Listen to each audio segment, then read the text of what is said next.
Mu ema on hästi julge ja hästi tugev.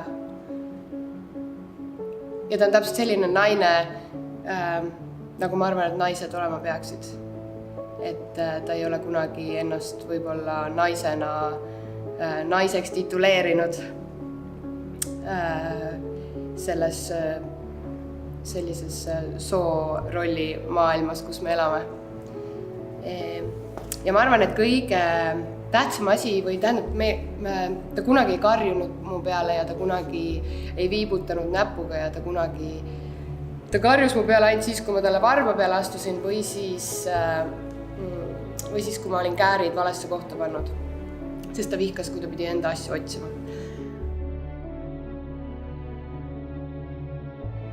Aga see, mis ta mulle õpetas, ma mäletan nii hästi seda, kuidas me istusime köögilaua taga ja lamp põles keset lauda, laelamp, ja me istusime üks ühel pool lauda ja teine teisel pool lauda ja ta ütles mulle, et Marta, kui sa mulle valetad, siis ma ei saa sind kaitsta. Ja ma arvan, et ma ei valetanudki, et ta lubaski mul kõik teha, mida ma tahtsin teha, ma pidin lihtsalt aus olema. Sest ta ütles, et ta ei tahaks kunagi ärgata öösel üles selle peale, et tuleb politseist kõne ja öeldakse, et tulge oma lapsele järele kuskile. Et ta tahtis olla kindel või veendunud, kus kohas ma olen ja mida ma teen. Ja teine asi, mis ta ütles, mis on ka kuidagi jäänud mind saatma, on see, et keegi ei kaitse sinu lapsi peale sinu enda. Kedagi ei huvita, et sa pead alati seisma oma laste eest. Et seda ta ütles mu isale ja mingisugused kooli asjad või mingid, et siis ta alati rõhutas, et pead alati seisma oma laste õiguste eest.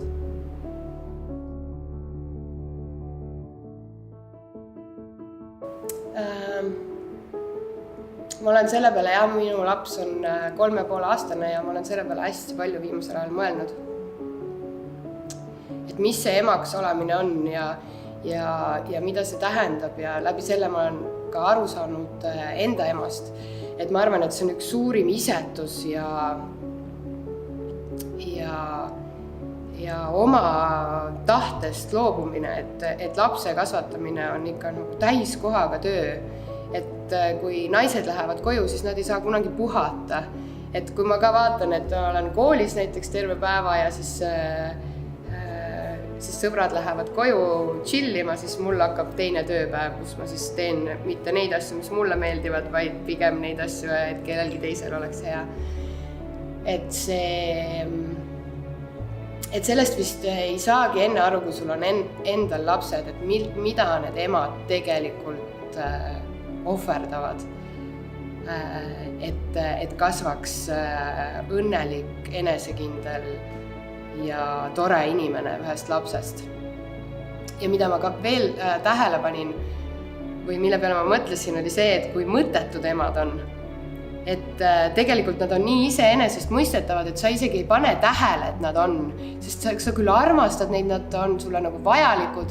Ma arvan, et emad on nagu õhk, et sa kogu aeg hingad ja kasutad ja see on sulle eluks vajalik, aga sa üldse ei mõtle selle peale või sa ei pane seda tähele, et ta on nagu nii loomulik, et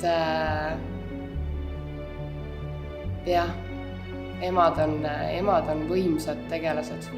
Ja emad on ju nagu jumalad ka, kui neid võib jumalatega võrrelda või kui... Ma mõtlesin, et emad on jumalad ja vanaemad on nagu inglid. Et emadel on ikkagi nad nagu karistavad ka, aga vanaemad ju on nagu tõeliselt sellised headuse kehastused. Et see jumala tunne, ma mõtlen, et see on ikkagi tohutu võimu tunne või see, mida ma ise kogesin, kui ma lapse sain, ma mõtlesin, et issand jumal, et kes mina olen, et teist inimest kasvatada või see, just see võimutunne, et kui palju on inimesi, kes kasutavad oma võimu kurjasti, et sa oledki ükskõik kui halb ema sa oled ikkagi oma lapse jaoks number 1 inimene maailmas. Et ma arvan, et selle peale peaks mõtlema, et see ei ole lihtsalt laps, kes sünnib, vaid see ongi uus inimene. Ja et me peame talle pakkuma tohutult lähedust ja armastust ja seda just...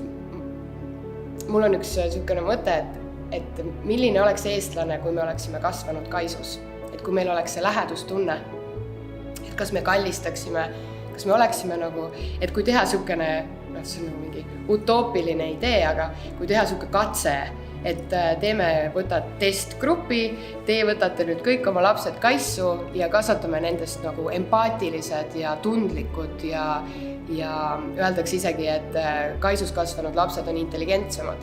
Et kui teha nendest nagu, et milline siis oleks uus ühiskond näiteks, et eestlane võib-olla ei oleks nii kinnine ja nii kuri, kui tal oleks see niisugune inimlik lähedus, et ei kardaks seda. Ja samas, kui vaadata seda, millised me oleme, siis on täiesti loomulik, kui me sealt nõukogude ajast tulime või siis meie oleme nende nõukogude aegsete inimeste lapsed, siis ma arvan, et see on täiesti loomulik, et meil nagu on niisugune veider suhtlus oma vahel. Aga ma arvan et lapsed tuleb Kaisu võtta ja hoida ja armastada. See on kõige olulisem.